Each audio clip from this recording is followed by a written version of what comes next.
Hello there, thanks a lot for coming by PosterCentral.com's video blog today.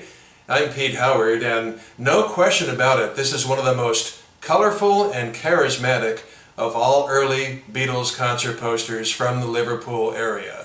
And this is the first one I've ever blogged that spells them incorrectly with the double E spelling. Wow, how fun.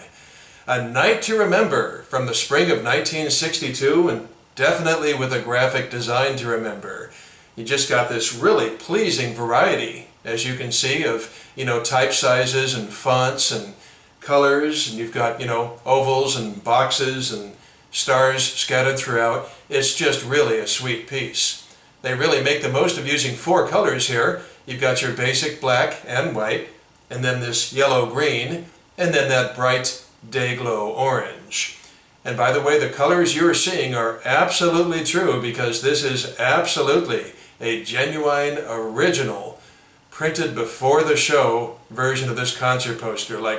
Just like all Beatles concert posters, it's been bootlegged to death. But this is a precious real McCoy, just the real thing. Standard 20 by 30 inch in size, and on very thin paper stock, I should say. Now, the Beatles' presence on this poster is a little bit unusual in a couple of different ways. For one thing, you do have the misspelling, which I've mentioned, but that double E thing was much more common than you'd think still at this point. Before they settled on the final name and the final spelling, double E was used sometimes frequently, like, for example, with the Silver Beatles in 1960. So, whatever day in history it was that John, with the other fellows, decided, okay, this is it, Beatles with an E-A, well, that's fine, but the Liverpool musical infrastructure and business probably took quite a bit longer to fully change over, as we see in print like this. In fact, heck, even 3 months later, after A Night to Remember, check this out. This is the Liverpool area also, and even listed as Parlophone recording artists, right? There it is, still misspelled with a double E. Full disclosure though, this poster was corrected and printed again with the spelling the right way. So another unusual aspect of the way the Beatles are listed on here is that, they're sort of positioned almost like they're somehow associated with Emile Ford and the Checkmates, by being in the same box. And then adding a little bit of that slight mystery is the wording to the right over here, where it says, also Merseyside's top four groups. But wait, the Beatles were, clearly Liverpool's top rock band by the spring of 1962, so it should have said, like, the next top four groups, something like that. But, I know, sometimes I nitpick a little being a former editor, but, the fact this poster isn't just perfectly line-listed straightforward like most of them are really adds to its lovely charm. And speaking of charm, then you've got that wild line right below the Beatles' name. Let's go ahead and zoom in for a closer look. So it says the Beatles, and then their farewell performance prior to a 2-month season in Germany. Man, how cool is that? I mean, this was now the big-time Hamburg Beatles. This would lead to the first of 3 residencies in 1962 at the Star Club, Hamburg's, big new rock venue. And in fact, it led to this famous poster, which has appeared in countless books and stuff. The Beatles' name is way down there in the fine print. And look at the date up there, April 13th. That's just 1 week after the Night to Remember poster. So, taking this masterpiece from the top, up there in the upper left-hand corner, you do have Leach Entertainment's Invite You to A Night to Remember in that beautiful day-glow orange in the white oval. Then Tower Ballroom in New Brighton. That was a seaside resort across the River Mersey from Liverpool. I'd blogged posters before from the Tower Ballroom. And Sam Leach was a local music impresario and concert promoter, and he worked with the Beatles quite closely, once was a candidate to be their manager before Epstein got it, and he actually managed the Tower Ballroom at one point. Now the Tower, boy, that was a favorite venue of the Beatles, and it was named so because it had this crazy tall tower originally sticking way up high. Boy, look at that steel observation tower. Wow, this was the tallest building in Great Britain when it was built around 1900, and not surprisingly it was dismantled after about 20 years. But the main building below carried on for another 50 years, and the Beatles played there 27 times, second only to the Cavern and Casbah clubs, so I should say third only, I guess, and usually to big crowds of 3,000 to 4,000 people. But the ballroom did meet its demise in 1969 when, yep, same old cause, fire gutted the place. Again in 1969 when the Beatles had not played there for about 6 years.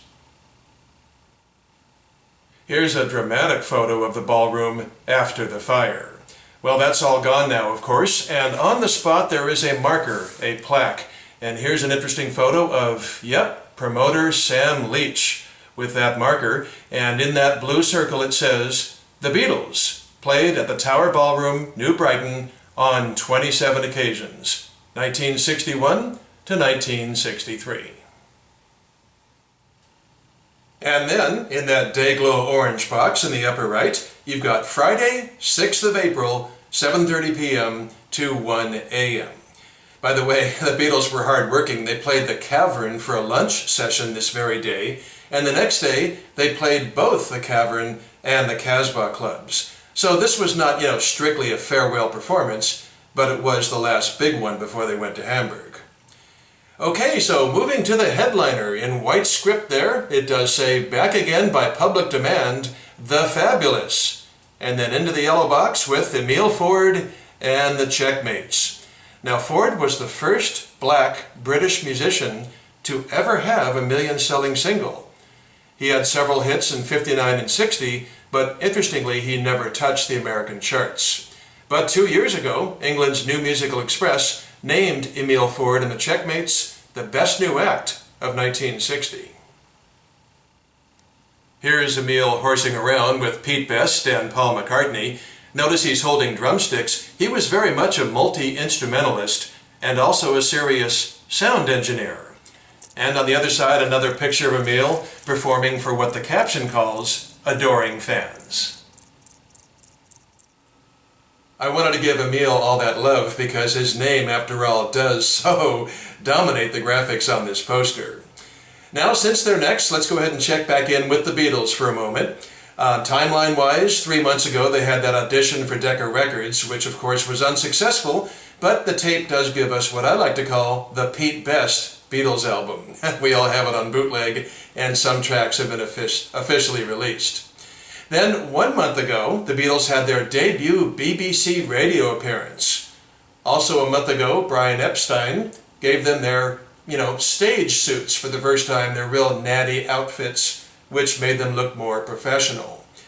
And looking forward from this date of April 6th, well, darn, it was just in 5 days that the Beatles received the shattering news that one of their own, Stuart Sutcliffe, had died suddenly of a brain hemorrhage. They got the news from Astrid when they arrived at the Hamburg airport. And on a happier note, 2 months from this show, to the day, they had their first ever session at Abbey Road with George Martin. And then 4 months after this show, Ringo Starr would take the drummer's stool and replace Pete Best. Now come on, I can't do this video without one good look at the boys, right? And here they are, taken a few months earlier before the poster, but on stage at the Tower Ballroom.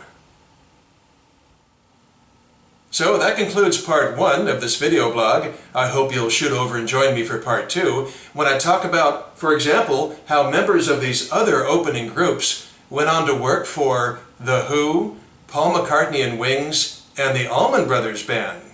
Plus I'll show you the handbill for this exact show, and a rare glimpse at an actual Beatles Cavern Club concert poster. So we'll see you over there. Thanks for joining me.